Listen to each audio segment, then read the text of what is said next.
So my presentation, as the title said, it's about the behavior and attitude in improving maternal and child health nutrition.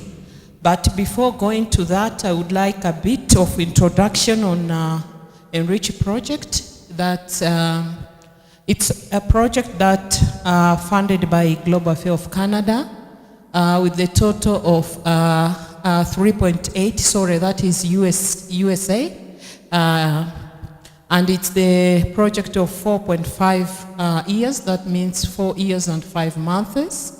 And the goal of this project is to contribute to the reduction of maternal and child mortality in targeted regions. The project is operating in 2 regions of Tanzania, that is Shinyanga and Singida region. In Shinyanga, we are operating in 3 districts, that is Kahama Town Council, Kishapu, and Shinyanga District Council. And in Singida, we are operating 2 districts of Singida, that is Ikungi and Manyoni. Our intermediate outcomes are 3.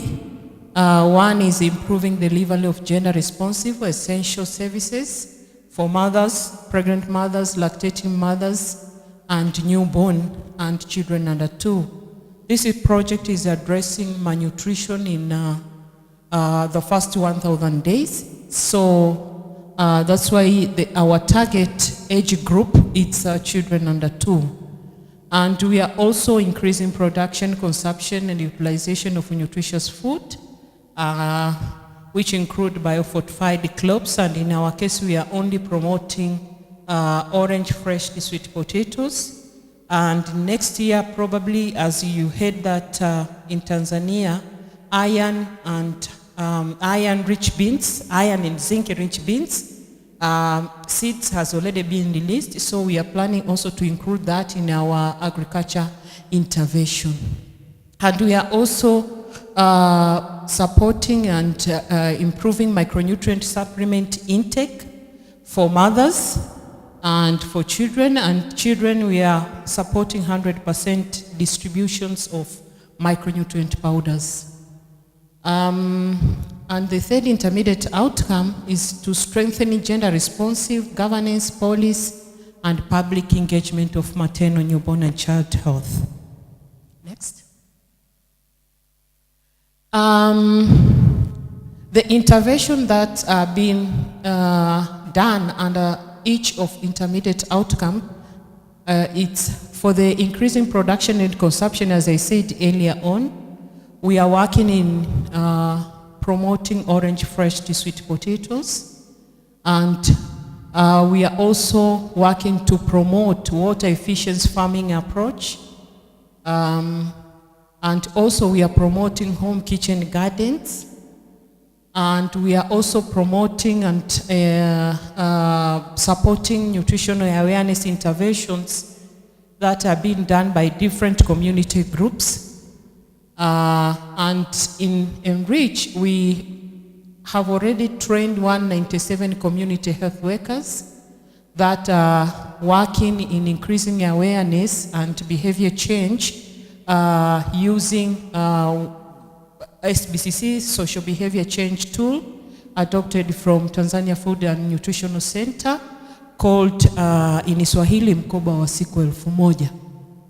And in strengthening gender-responsive governance, policy and public engagement of maternal, newborn, and child health, we are working in creating awareness and advocacy issues through our own World Vision advocacy approach called Citizen Voice and Action Methodology.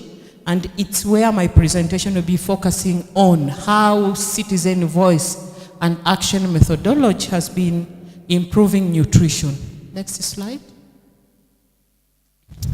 Just to go in background, and the data that I'll be using is the data collected through Project Baseline Survey conducted in 2016, which we found out that at least 72.3% of mothers are exclusive breastfed their children for 6 months, which is a very good number, even though that it's not our target, but at least it's convincing that women are exclusive breastfeed.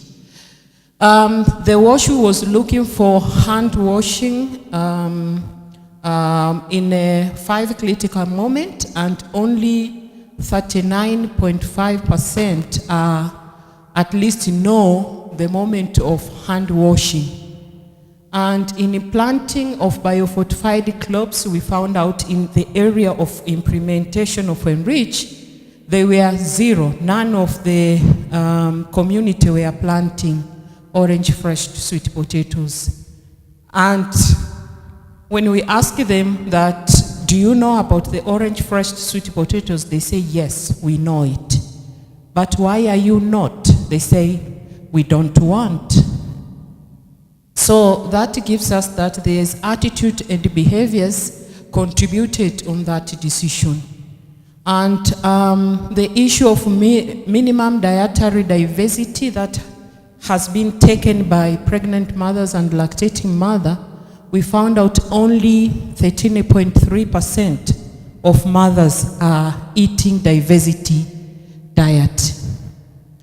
And when you see and look availability of those food, it's available.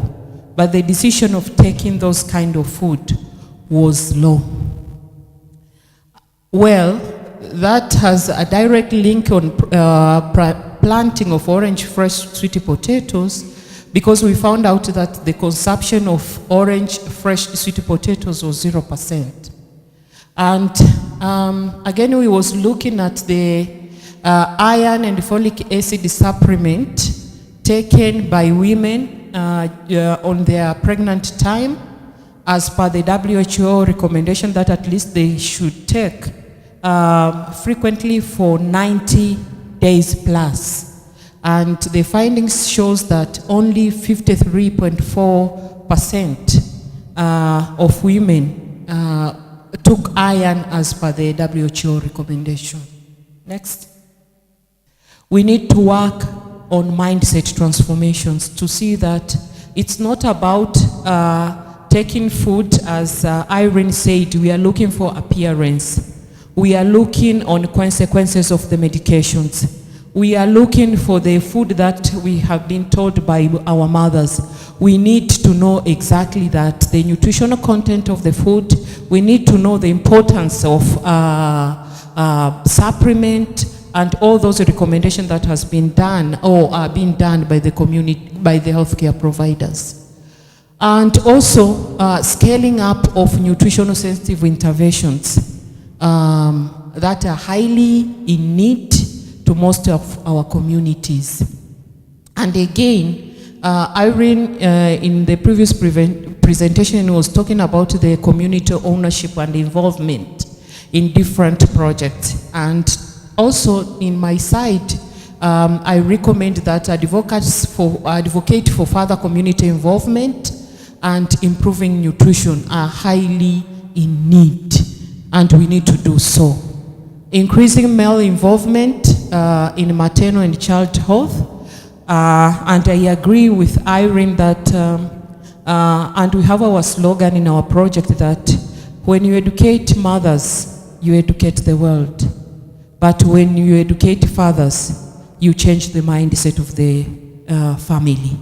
Because we ask women that you are receiving everyday education from the health facility.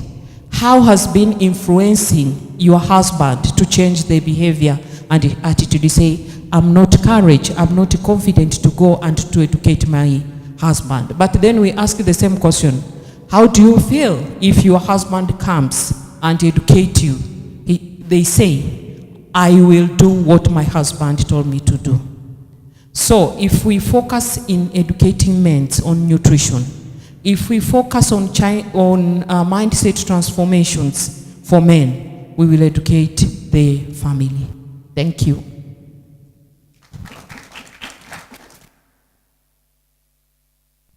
Thank you. I said my name once, but I say it again, Christopher Kellner.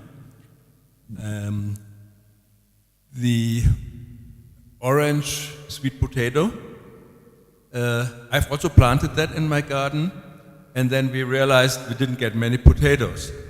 even so, I have no water scarcity. But then when I got the information and I inquired why are we not getting anything, or not much at least, except the leaves, the answer was it needs a lot of water. And now the title here reads Symposium on Improving Nutrition in Dryland Areas. So you're not addressing that in particular with that topic. I mean, I'm not generalizing. Yeah? But is that, have you come across that is one of the problems? I mean, it's nice to have the right crop, but if you don't have the framework conditions, is maybe the wrong crop. Thank you very much for the questions. That it was a mindset even from the community, because when we ask on cultivating orange fresh sweet potatoes, the first thing that they responded to us that, we know about orange fresh sweet potatoes, but we cannot compare with the normal fresh sweet potatoes because that it's very small and we don't want that. And also cultivating of it, it's need water and we don't have enough water in our area. As you know that Shinyanga is among the dry land and also Singida. So first we did capacity building of farmers, and also we have agronomists, and we also do work with agriculture personnel from the government to educate them on how to cultivate that. And also we start farming at least in the water source.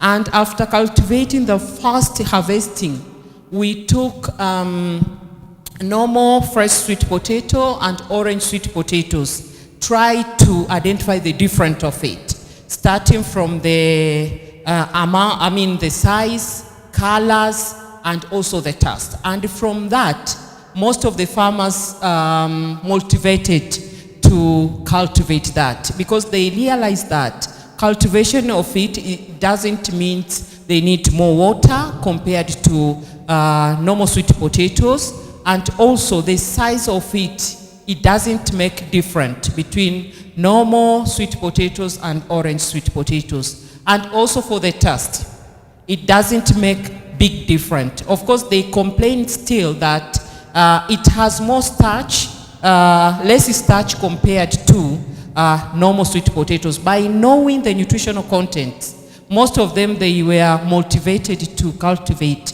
orange sweet potatoes. The second question, it was about the numbers. Of course, we have the sample size being selected, and it was around 800. So when I'm talking about 0, it was out of 800 sample size. Yes. Mine is not a question, but something which is picked from the previous session, where Dr. Irene presented something on food interaction. It was talking about combining some food variety. When you combine them, the interaction might result in reducing nutritive value for another food substance. Especially, she mentioned iron-rich beans combining with milk. And I understand ENRICH is working in a place where there is a lot of milk being used in that community. Are you considering to consider that knowledge you got from here so that you don't waste much of effort for the families, combine these two food varieties and they end up losing the value of nutritive value to another food component? All right, Mwivano, question from me. Who are the 30%? Who are the 30% that are not exclusively breastfeeding? Because they seem to be consistent at the baseline, and during the outcome monitoring. So there's that group. Do you know what the characteristics are of that group? Thank you.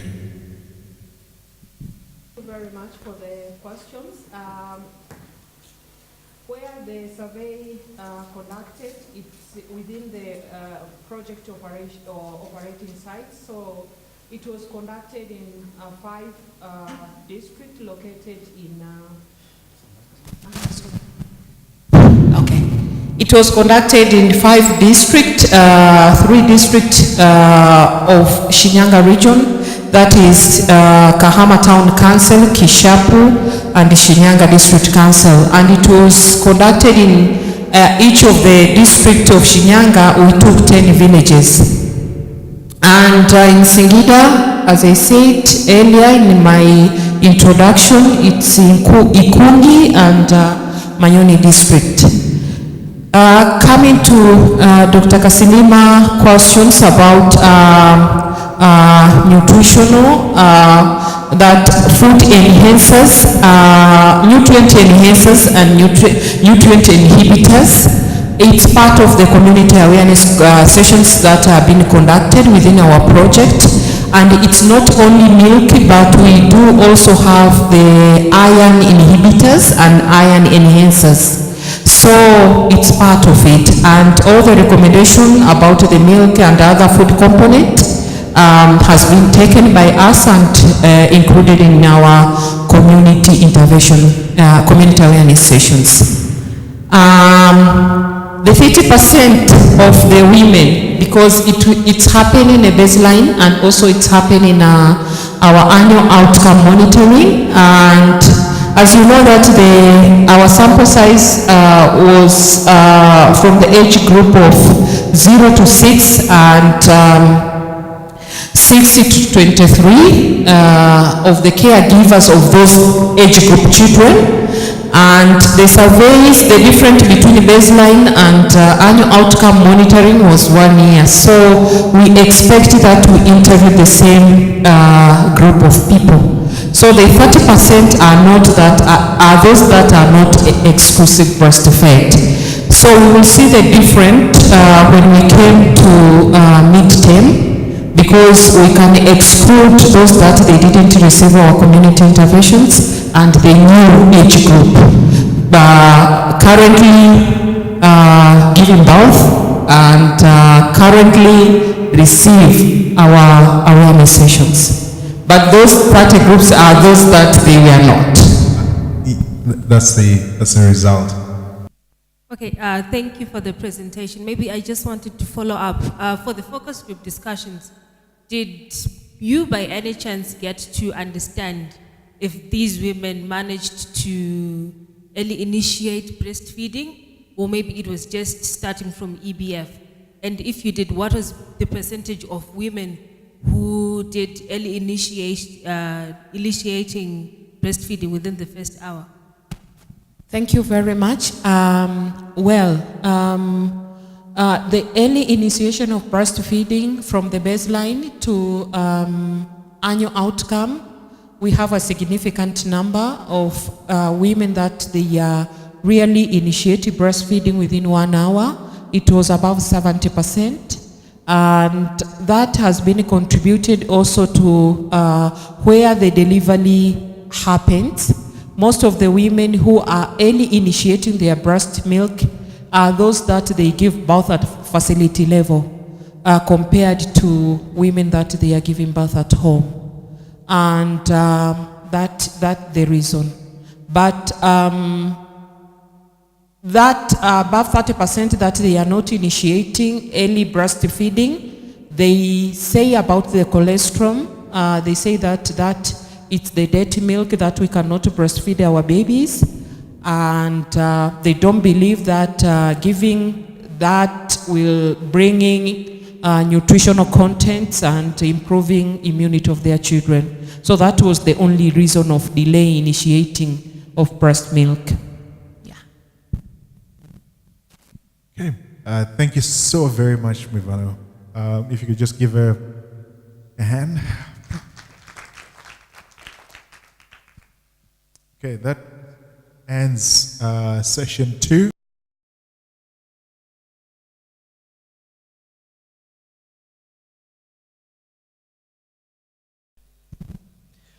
I'm going to talk on the health gardens and the Who is handling the computer? Not sure. Erin is coming.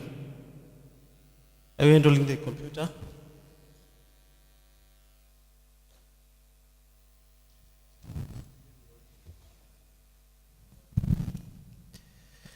Maybe I pose a question while waiting for the computer to set. When we are doing planting of anything, being seed, being cutting, being tuber, you need what? Maybe that's a good question to the farmer. Wakati unataka kupanda, una mbegu labda za mchicha au una mbegu kama hizo ulizokuwa nazo au una mbegu kama hizi zoko hapa mbele, unafanyaje? Naomba wakulima wa 4 waje hapa mbele. Wakulima wa 4 please, 4 farmers if they can come in front. We are all farmers, you know. It's not necessarily, I don't know the definition of farmer. Myself I'm also a farmer. Number watu 4 people. So we are going to do a quick demonstration before I go with my demonstration. We have 3 different types of plants here. He has mama anayo cassava. Hebu tueleze jinsi gani unavyopanda cassava. Sogea pale mbele kamera yako. Kisamvu au mboga ya aina hiyo ya jamii hiyo. Kwanza wakati unapojiandaa kupanda kisamvu, kwanza kabisa unatakiwa uandae bustani au shamba ambalo unataka kupanda kisamvu. Baada ya hapo unachukua jembe, unachimba shimo, unaweka na mbolea kidogo, unapanda, alafu unaweka maji. Kisamvu kinaendelea kukua. Kimeshakuwa tayari kwa ajili ya matumizi. Tunachukua hiki kisehemu cha juu ambacho ni laini kidogo hapa, tunatwanga kwenye kinu. Sisi wapare tuna vino, hatuna mashine za kutwangia, tunatwanga kwenye vino. Unatwanga kwenye kinu, basi unabandika jikoni, unachemsha. Kinaiva. Baada ya hapo unaingia kwenye kuunga. Unaweza ukaunga na karanga au ukaunga na kweme. Sisi tunaita makungu, kweme. Unatwanga kwenye kinu zile kweme zako, baadaye unaweka kwenye kisamvu chako tayari kwa matumizi. Asante, hiyo ni namna ya kupanda kisamvu. We are talking on the different gardens, and on this one we are talking how to plant also. And I ask you the mama to talk on how.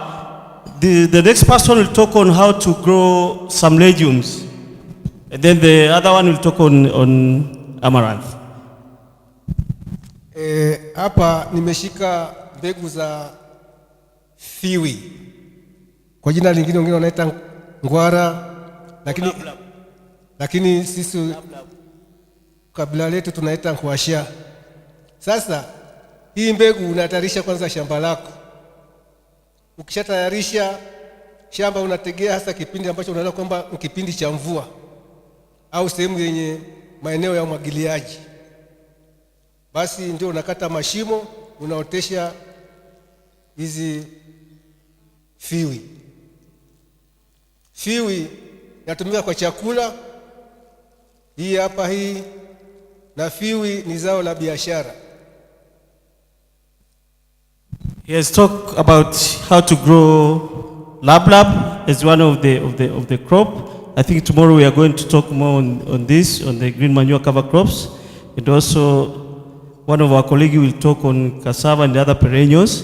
Now can we listen how to grow amaranth from our extension agent here?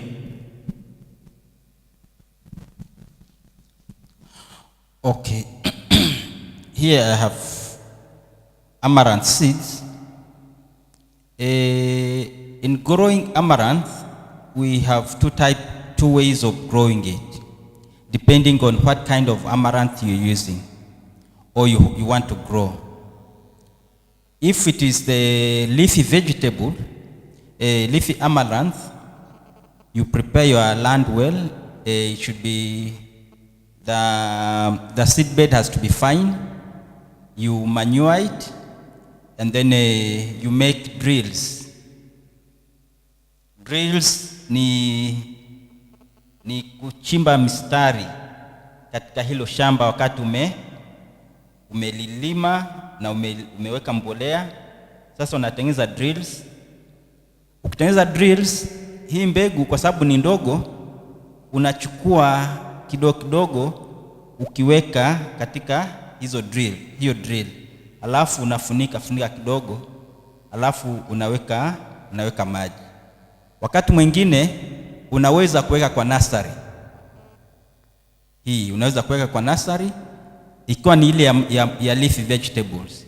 Unaweka kwa nursery, halafu una transplant, na ukitransplant una transplant katika sehemu unaweka namna hii, that is 15 centimeters. Kutoka kwa mmea mwingine mpaka mwingine ni 15.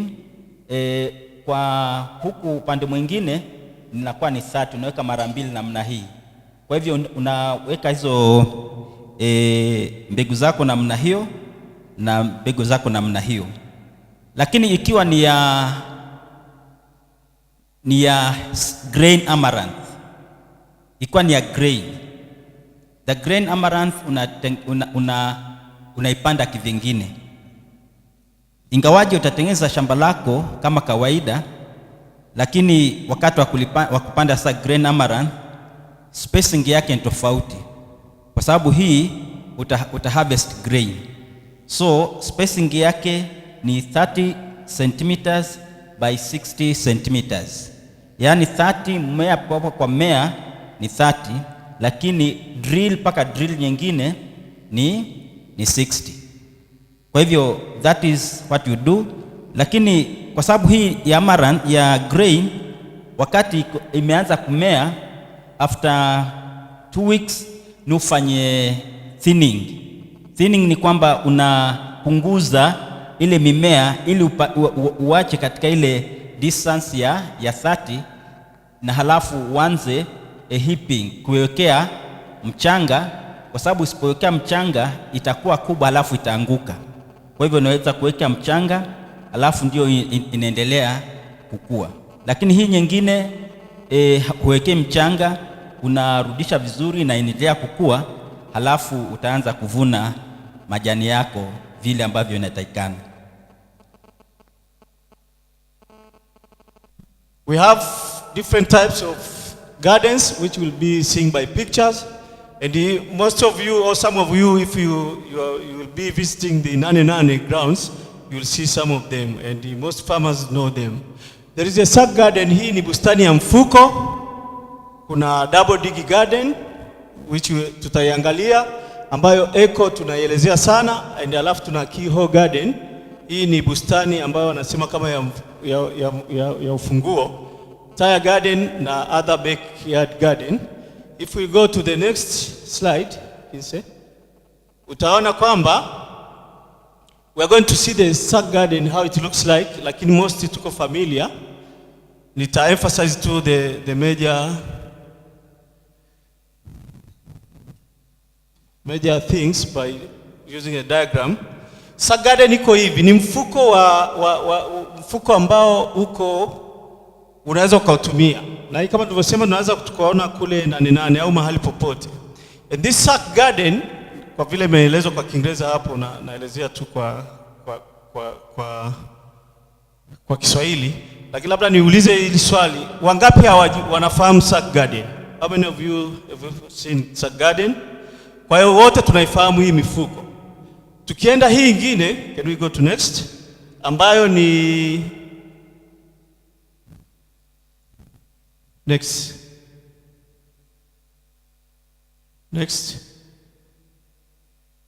Hiyo sack garden tunaifahamu. Next please. Tumesema next. Maybe here I have to elaborate kidogo. The spacing between when you have a sack garden, you can use your hand. And the spacing, you can see from here to here is about 15 centimeter. And you do it zigzag. So you don't need a ruler, huhitaji ruler, ukatumia tu mkono wako kupima kipimo, and you can insert your seeds. But there are some seeds which you cannot put. Kwa mfano hapo unaweza ukaotesha muhogo. Okay, I want to insist on this, the double dig. I want to insist the double dig. Can you return up there, Eri? Double digging. Double means what? Mara ngapi? Mara mbili. And this is a very nice approach to the most of the field. Maybe we insist on this because in most of the places you find there is cow dung manure, there is chicken manure, and there is compost. And this method of garden is very, very nice. If you use it even in Maasai area, the double dug bed requires a high initial input of labor, of course, and you can when you construct it, you can use it for more than 4 or more years. Depends on how you are feeding the soil. And this has been, I mean, there is best practice of this. Some of the farmers which they are doing double dug beds, they've used it for more than 20 years. We have some farmers like in Tengeru, when Erwin was with the Heifer project, there are some farmers who started the double dig, and they are still using their double dug bed. But this one, how the way of constructing it is by, maybe I come to the picture now, is by digging the first 30 centimeter or 30 centimeter, which is how many inches? 12 inches, yeah? Yeah, the topsoil you put in one side, and then you go to the subsoil, another 30 centimeter, which is 12 inches, you put on the other side, and then you do like percolation, you percolate the soil, and on returns now, if you have, let's say you have a double dug bed of this size, the length of say 10 meters, you need in each meter you need 3 debes of mbolea, of manure, to add on the topsoil, to add on the subsoil, and to add on the area which you have been percolating. The other ways, maybe I use this as an example of a double dug bed. So I said, you remove or you dug 1 foot, you put one side, and then you come to the second foot, you put the other side, and then you do the percolation, and you come with 1 debe here, one full tin of mbolea or manure, like a bucket, in 1 meter in the percolated land, and then you use the topsoil, you add another 1 debe of the manure, you put, now you return the first soil, actually the topsoil, to be in the center, and then the subsoil will cover the soil. The essence is that the topsoil normally has also some weed seeds. So these weed seeds can be at the middle now, and also because this is the soil which normally when you do fertilizer or you apply some organic manure, whatever, is the one also it is richer than the subsoil. It will be also rich with the nutrients. So when you insert a plant or seeds can have a free root zone to go deeper and deeper. In that case, you can have advantage of doing intercropping of different types of vegetables. So that is double digging. So the next garden Please, can we go to the keyhole? The next garden, because my time is also a problem, is a keyhole garden. And this one, you can use it is also in the urban area, like a decoration. You can see this one is a nice one. It's a keyhole garden. I'm not sure of the Zimbabwe if you have this kind of gardens, the keyhole gardens. They've started in Lesotho.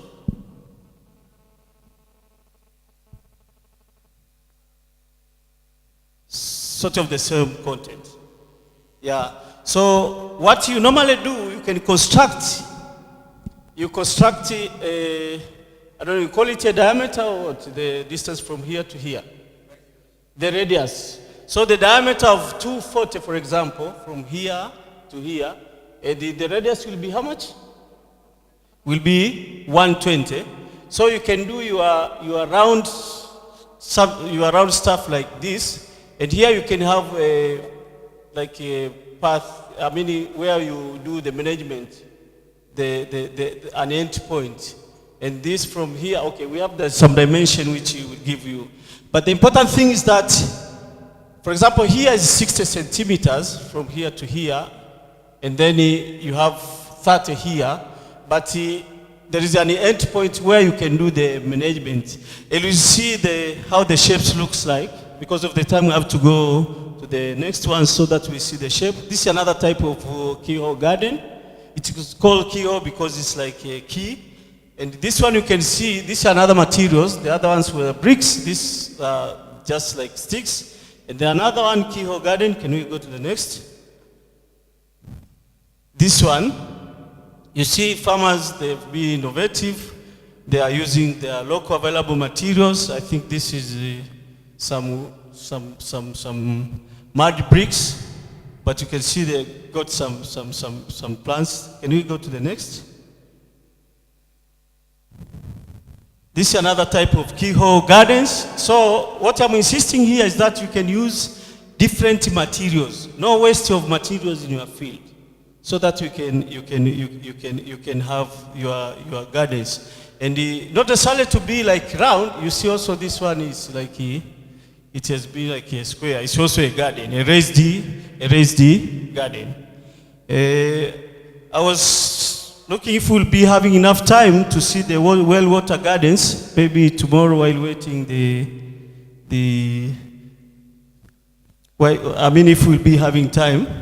But the other ones are the tire gardens, and here there is an exercise which I don't think we have time to do it. We don't have, but if time allows, we can see the well water gardens for a video which is in your. If I pause for the questions, while Erin looks if we have that one, because that's the end of the session. Yes, video. Sorry, I forgot to tell you before.